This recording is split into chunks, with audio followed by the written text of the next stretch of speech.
Good morning, everyone. Welcome to Friday Live. And of course, this is take 2. So we had a few technical hitches.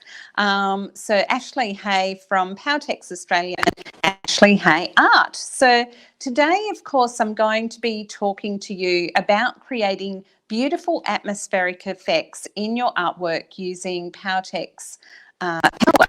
So it is Powerwax from Powertex Art Supplies. You are going to love this product. It is absolutely beautiful to work with.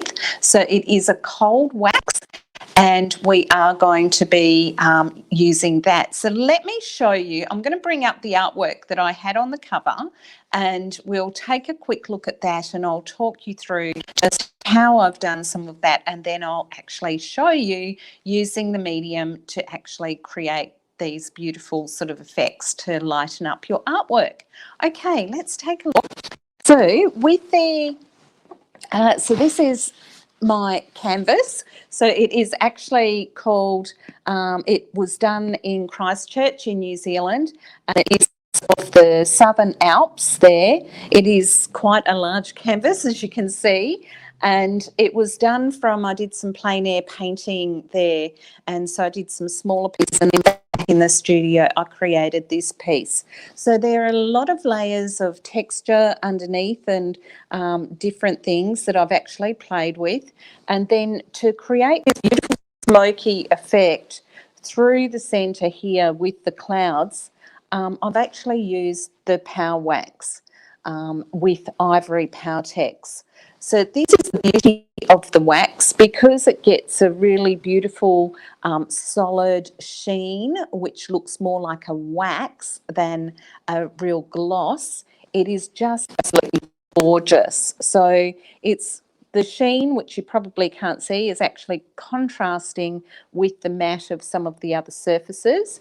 And of course, then you can actually take this same effect into clouds so that it disappeared some of the landscape as well. So again, I have taken the wax up here in the mountains too. So I used the Ivory Powertex and the Powerwax up here to actually get this effect, and then in some of the sky as well, just to soften those edges down. So it's absolutely gorgeous. The beauty of the Powerwax is that it works with any water-based medium. So it is absolutely brilliant for using with your acrylics, any dyes, any liquid acrylics, and of course all your Powertex products like your liquid powers, your Bisters, and your Powertex Ultimate Medium, of course. Something to remember with the Powerwax is that you do need to use a binder with it.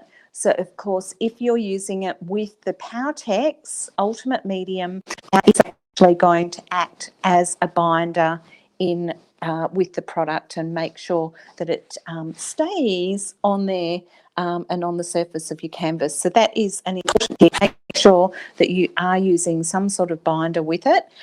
And of course, you can mix beautiful pigments into the Powerwax as well. So let's check it out. I'm going to do a demo now of some atmospheric effects using the Powertex Ivory and also the Powerwax. So I'll pop this down out of the way and we'll get cracking down on the art table. So I'm going to bring up another piece that I've got here. Now, I think you would have seen this one the other week, and so it has got a lot of different surfaces on it, and then you can see that I've got some areas where it really isn't painted that much, and so to soften some of these edges, to take some of the wax into here and actually disappear some of this and give this more beautiful smoky look to it, the Powerwax is absolutely perfect. So for all your skies and atmospheric layers, Powerwax is just brilliant. So what you need a couple of palette knives, so always handy to have more than one. Some sort of palette to work with, so love the old ice cream containers, so make sure you're collecting those lids. And I have got a couple of brushes and I've got a couple of other tools as well that I can actually use with the wax. So I've just realised I've left the wax over on my desk. So I'll just get that over here and we'll get cracking. Okay, so we've got the Powerwax, and so this is the large container. So if you think you are going to absolutely love this, the Powerwax comes in this large 700-gram container, or it comes in a smaller one. It's really good value in this large size because the small one I think is 250 grams. This one's 700 grams. And it's about double the price instead of triple. So you're getting much more value in this big one. So lots of people saying hello. And yes, we had some issues today with the false start. So welcome, Robin, but we're here now. So all good. Lovely to see you as well, Claire. Lovely to see you on here. And Donna Salt from Canada, welcome. And she's just saying that the audio still sounds a little jittery every now and then. Hopefully it's okay and you can all hear me perfectly now. Alrighty. So, Powerwax, let's go. See, I'm distracting myself with our technical issues.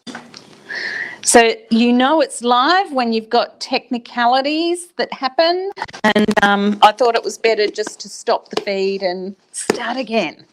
Alrighty, so this is your Powerwax, and we want to have some ivory Powertex with it as well. So we'll put a little bit of that out.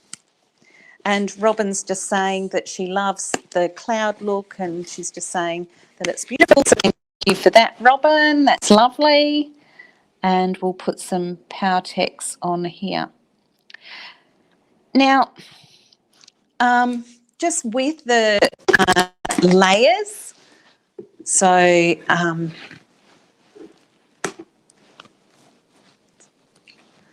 with the layers, what we're going to be doing is we're going to be actually building it up. So the thing to remember with your Powerwax is that don't try and do it all in one layer, because it's much nicer when you put it on in a thin layer and then you work layers back into it. So that is a really, really important tip.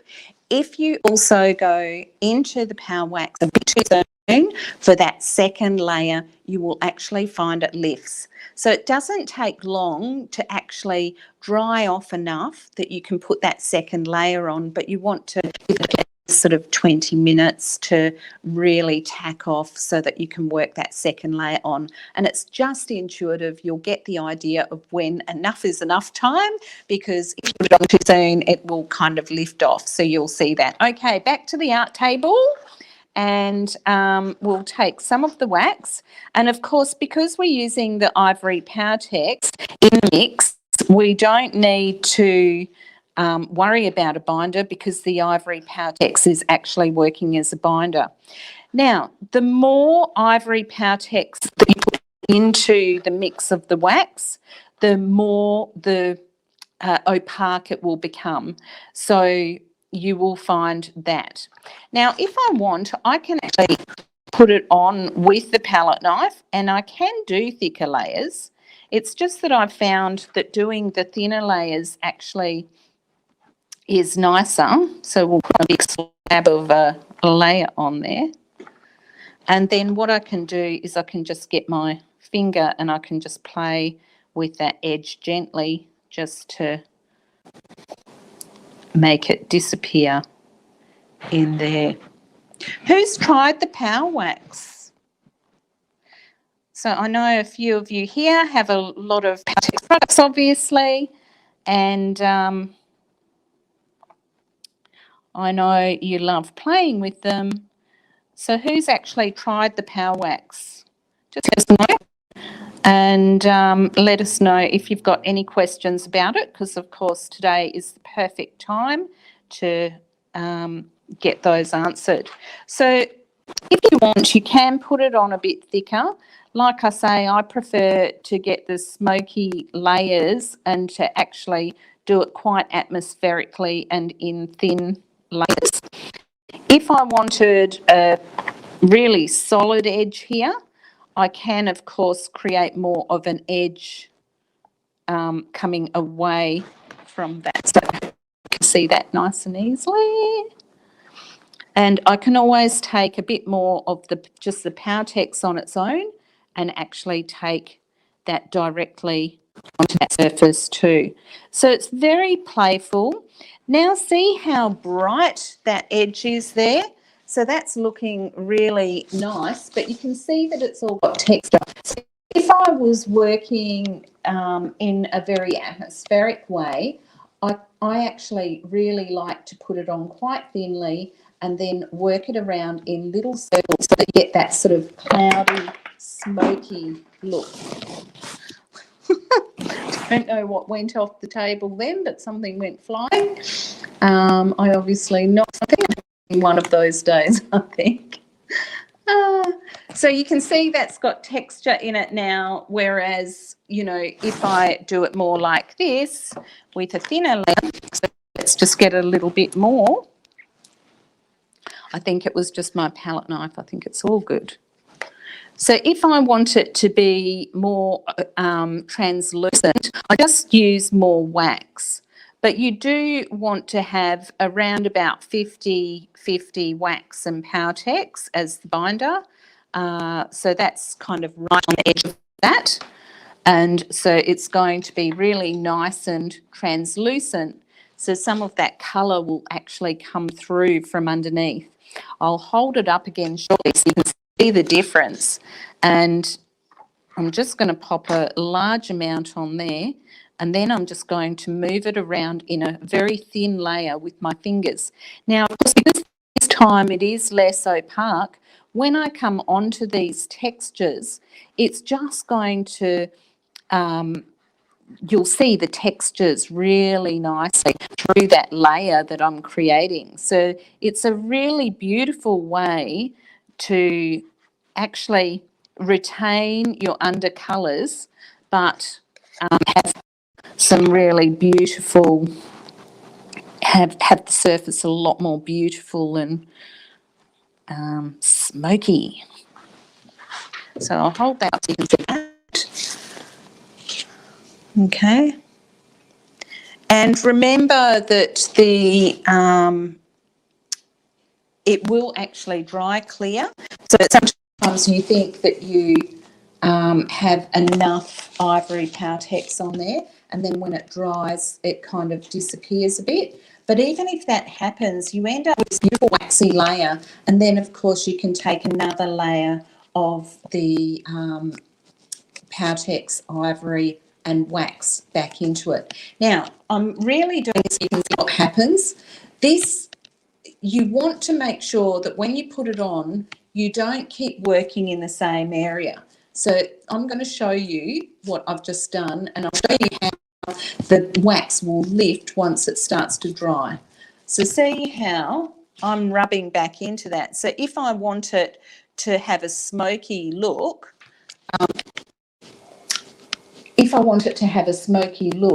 I need to let that area now dry because I've put that first layer on. It started to dry, and I don't want these sort of holes. See how the more I rub, the more holes I'm sort of getting in that texture, and it's going kind of distressed, and it's not looking as nice. So as soon as that starts to happen, you just want to leave that layer and let it dry, and then once it has dried, then go back into that with a new with a new smoky layer of the ivory and wax mix. So Donna's just asking, so the layers below need to be dry first before you apply the ivory wax and Powertex mix. Look, Donna, I would be trying everything. So I would definitely be trying to see how it goes with playing with the wet Powertex underneath, if you would like to try that. But this particular layer, I prefer it to be dry so that when I'm working wax in, I know that the underneath layer is going to stay where it is and it's not going to shift. To a certain degree, because I have got Bister on my canvas underneath, the Bister will actually come through the Powerwax as well. So if you don't want that to happen, you can actually use like an art fixative and actually spray it on your work, let that dry, and then work your wax back over the top of that, and it will stop it bleeding through the Powerwax as much. But as long as you understand that from the outset. So this is all about understanding how the different mediums work, and the best way to discover that is to actually play with them. And so you will discover as you're working with the bisters, with the wax, what actually happens. It will develop a visual language for yourself, and then each time you work on a new painting, you'll go, oh, I know what I need to do, because the last time I did this, I found that I did thin layers and it was absolutely amazing. So that's how I'm going to deal with this. So I've tried all sorts of different ways of working with the Powerwax. I've put on layers of colour with the pigments. I've carved back into it. I've done thick layers. I've done all sorts of things. I love this in my painting because one of the things that I love to capture is that really atmospheric look of clouds. And the Powerwax actually makes it really easy to do some beautiful blending with your colours. So obviously with this one, and we'll just pop down and have another look. With this one, it actually is just one tone, but because you've got the tone of the other colours underneath, it actually creates a bit of tone in your clouds as well. So I can keep working back into that with my the different amounts of ivory and wax. So remembering that the more ivory Powertex that I use, the more opaque it will be, so it will be less translucent, and then the less ivory Powertex I use, it will be more translucent, and you'll see those layers coming through underneath. So let's say I wanted to create the top of a cloud going through here, and I want to have a deeper shadow underneath. That just means that the top of the cloud I would do a bit more opaque, and then I would do the underlayer a little bit more translucent. So let's just have a look and see if we can do something like that. I wasn't actually thinking to do that, but we'll go there.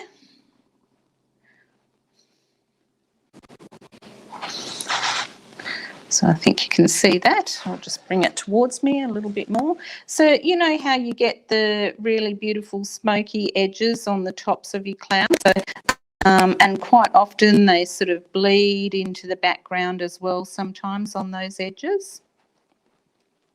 Now I do want a little bit of a translucent bit. More translucence, which means more wax and less Powertex.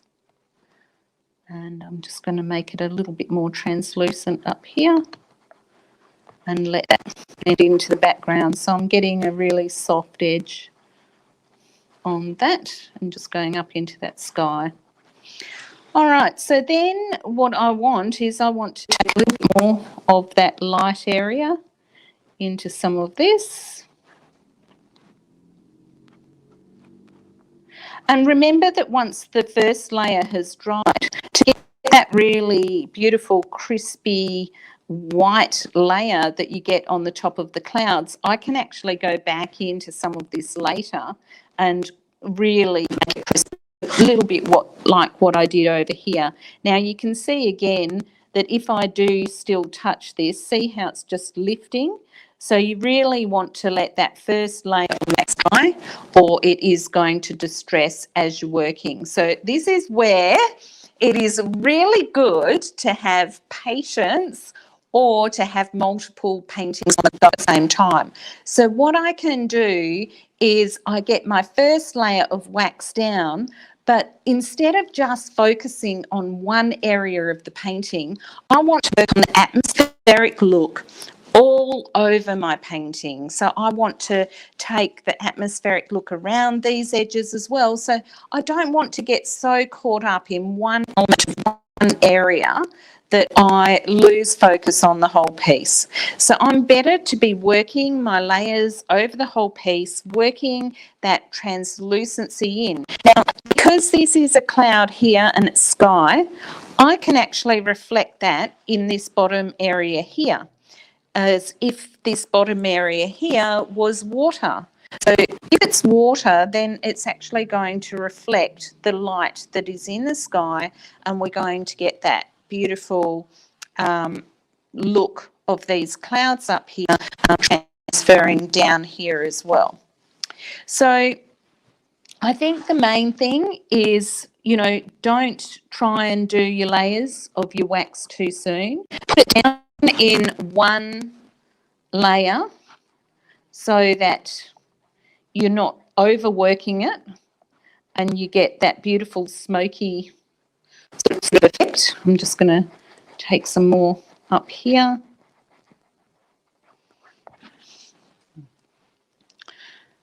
And put some in here. And I can fix this up in my next layer. Just looking to see if anyone's got any questions. Yes, brilliant, Donna, absolutely. It would make beautiful white caps for water. That would be stunning, absolutely perfect. And see, if I'm very gentle, I can actually, you know, I can, even though that wax is still a little bit wet under there, I can still fix that up with a little bit more of the wax. As long as I'm not pressing too hard and I'm really doing light feathery fingers of work. So I would keep working that. Now, what is really important for me and what I do pay a lot of attention to is my edges. So sometimes you want a hard edge and then sometimes you want a soft edge. So in here, I might actually take it so that it looks like the clouds are actually coming over the top of some of this area here. Now, I want it to be quite thin because I do want that dark colour to sort of come through a little bit, and I want it to feel like it's disappearing into the landscape. Then over here, I'll just see how it's captured the tops of some of that texture. Now, I'll just take a little bit more wax in. You can see I'm using my favourite tool today. I'm using my fingers. So it is one of my favourite tools to use. And it's lovely, very tactile, lovely, relaxing way of working. And of course, when you are working with smoky atmospheric layers, it is just gorgeous. So that's disappearing a bit now. Let's say I go, you know, it's kind of too light, and you can actually also add your bisters to this, or your liquid powders, or you can add some pigment. So you're not confined to just using your Powertex. So this is just one way of working, but it is beautiful. This is one of my favourite things, is using the ivory Powertex with the wax. But let's say I want to actually take a little bit of Bister onto it, and I know I've got some here because I always have that one on hand. It's my favourite. So the original Bister creates this really beautiful sepia brown tone, and if you haven't got any of that in your stash, I highly recommend it. So it does come in a 250 gram bottle or a 500 gram. I use so much of it that I think that you know, the 500 grams is much better value because you get twice the amount for a lot less than twice the price, and it is absolutely beautiful. So you do pay more for it than you pay for your Bister powders, but it is gorgeous and you don't have to worry about diluting it. It's already done for you. So if I want, I can actually get some Bister and I can work it into that layer of the wax. So I don't always have to spray the Bister onto my artwork. I can work in a much more controlled way. And of course, I can get some of the colours in the Bister as well and actually take some colour into that as I go too. I can also take the Bister into the wax because remember the Bister is a water-based medium and the wax works with any water-based medium. So you can of course mix the two directly in together as well. So your acrylics, your fluid acrylics, any water-based medium you can mix with wax. You might just need to add a bit of binder. So in the Powertex range, it's really handy to have the transparent Powertex, which dries clear, and then that will act as a binder for the wax as well. So the transparent is really handy to have as well in your stash. So once I'm happy, I'm feeling like I can't do that bit anymore, that's when I go, okay, I'm going to move across the rest of my surface, and of course I can then work into some of these other areas over here.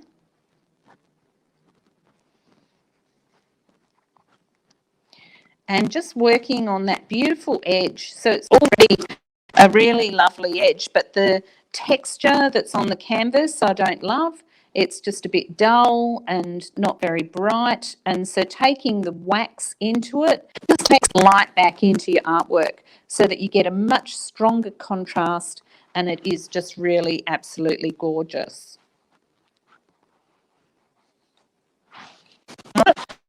And as I said, I would also take it down here. Now, where my clouds are going to reflect is sort of here. So usually what you find with a reflection is that dark area of the landscape here will actually reflect immediately in the water underneath.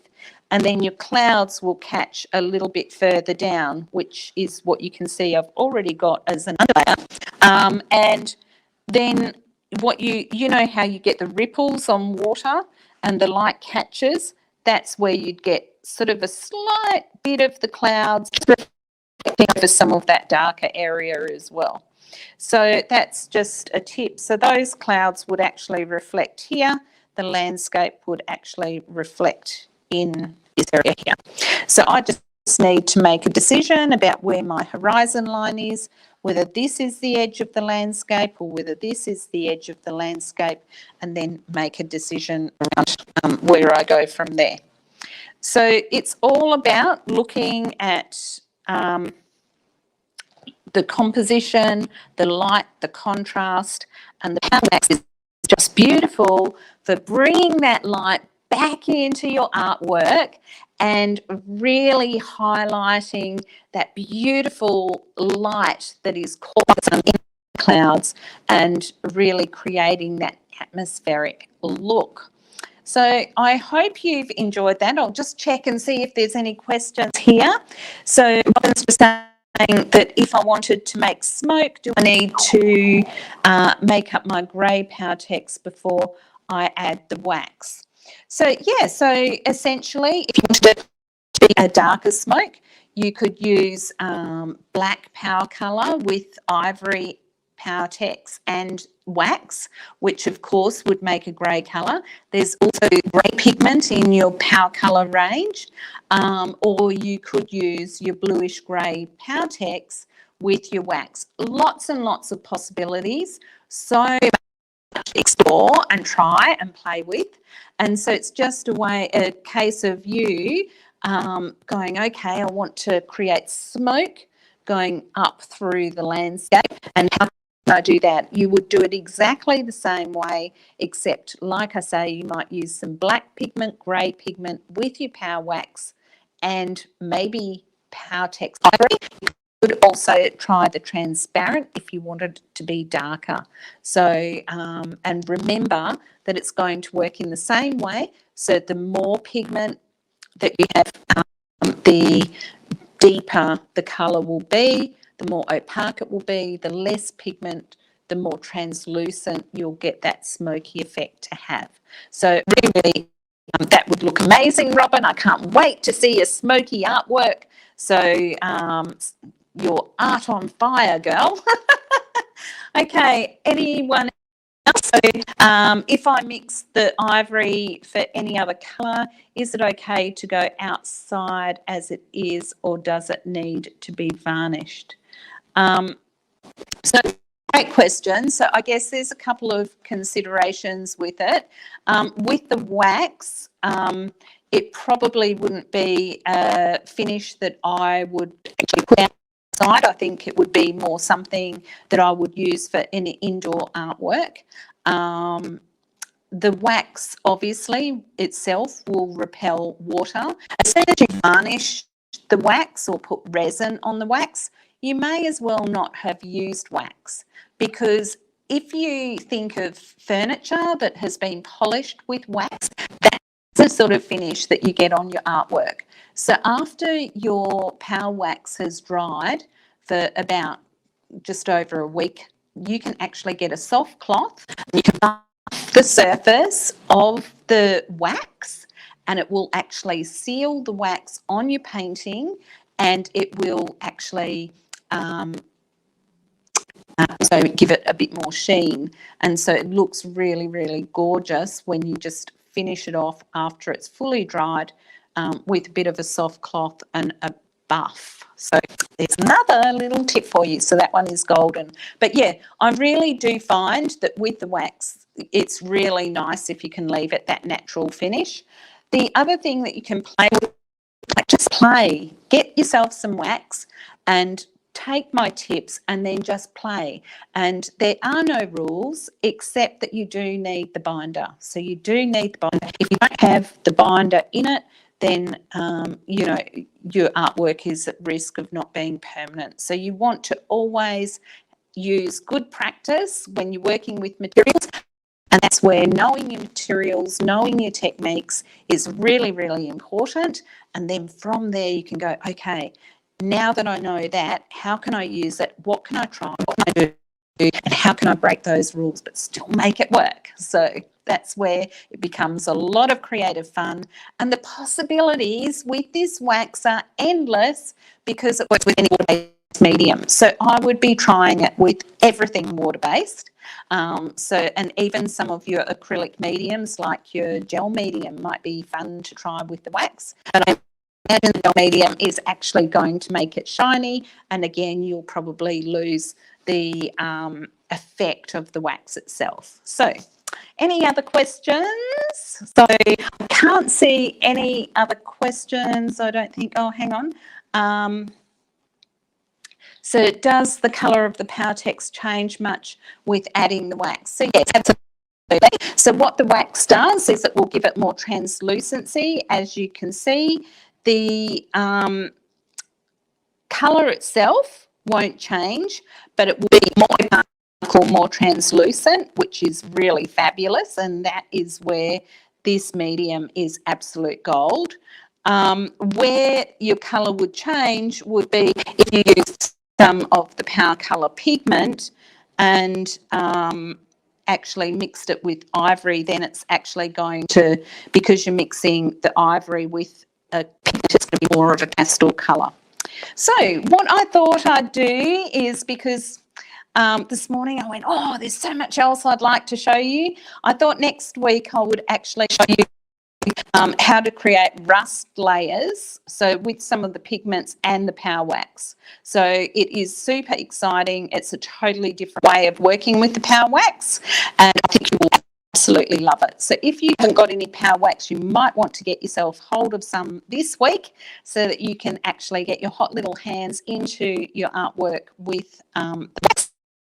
And I will be using next week, I'll use some red ochre, I'll use some mocha, and I'll be using the transparent Powertex and the power wax, of course. So you are going to love it. And I hope you join me next week. Sorry for the little interruption at the beginning, and but this is what happens on a live sometimes. So I will go back in and make sure there's a full description there for everyone. We just wanted to get it up as quickly as possible for you guys.